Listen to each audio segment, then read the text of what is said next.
চট্টগ্রাম নগরীর জনবহুল এলাকা ১৭ নং ওয়ার্ড পশ্চিম বাকলিয়া খালপাড় বাইতুল মামুর জামে মসজিদ কবরস্থান ও আবাসিক বাসাবাড়ির সামনের চলাচলের রাস্তায় চসিকের নিষেধাজ্ঞা অমান্য করে রসুলবাগ সমাজ কল্যাণ পরিষদ কর্তৃক বর্জ্যের ডাস্টবিনে পরিণত করার প্রতিবাদে মানববন্ধন করেছে গ্রিন সিটি হাউজিং সোসাইটি ও স্থানীয় এলাকাবাসী ও মুসল্লিবৃন্দ।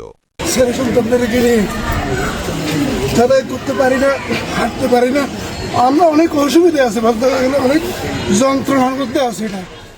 ২৬ নভেম্বর বুধবার বিকেল ৪টায় আয়োজিত মানববন্ধনে বক্তব্য রাখেন accord green village flat owners অ্যাসোসিয়েশনের সভাপতি মোহাম্মদ এরশাদুল্লাহ।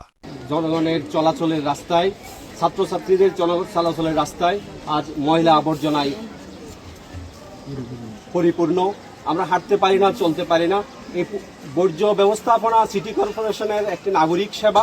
এই নাগরিক সেবা সিটি কর্পোরেশনের মেয়র ঘোষণা করেছেন হেলদি সিটি।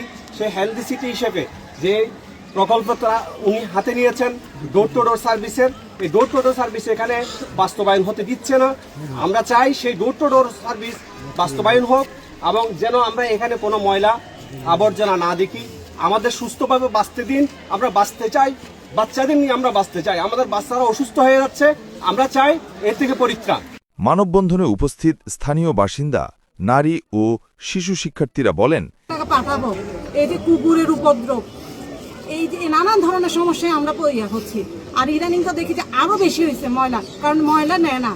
আমরা এই বর্জ্যের স্তূপের কারণে স্কুলে যাওয়া আসার সময় ময়লার দুর্গন্ধে অসুস্থ হয়ে পড়ছি, সেই সাথে কুকুরের উৎপাতে আতঙ্কে আছি।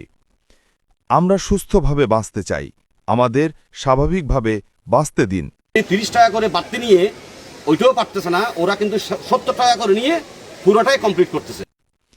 মাননীয় মেয়র ঘোষিত ক্লিন, গ্রিন, হেলদি ও সেফটি সিটির বাস্তবায়ন চাই। আমাদের যেমন স্কুলে যাওয়া আসার সময় সমস্যায় পড়তে হচ্ছে, তেমনি বয়সবৃদ্ধ অসুস্থ রোগীদের হাসপাতালে চিকিৎসা নিতে গিয়ে ভোগান্তিতে পড়তে হচ্ছে।